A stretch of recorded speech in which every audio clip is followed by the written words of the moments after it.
Bukan ku tak sudi atau ingkar janji, bukan pula karena ku tak setia.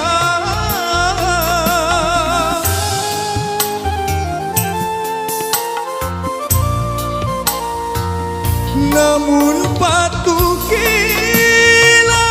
ayah dan bundamu yang tak merestui kita berdua.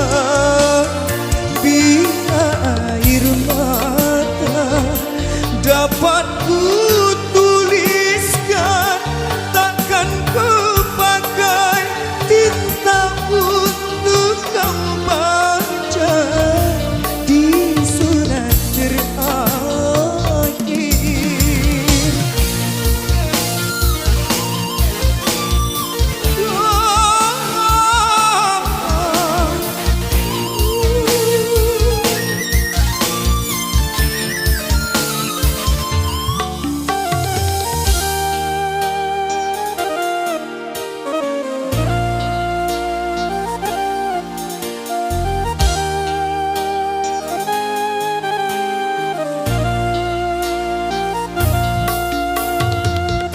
Bukan ku tak sudi atau ingkar janji, bukan pula karena ku tak setia.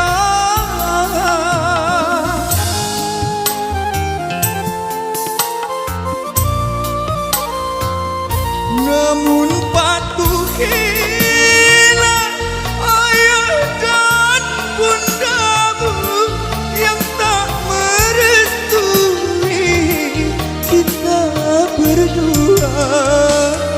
Bila air mata dapat ku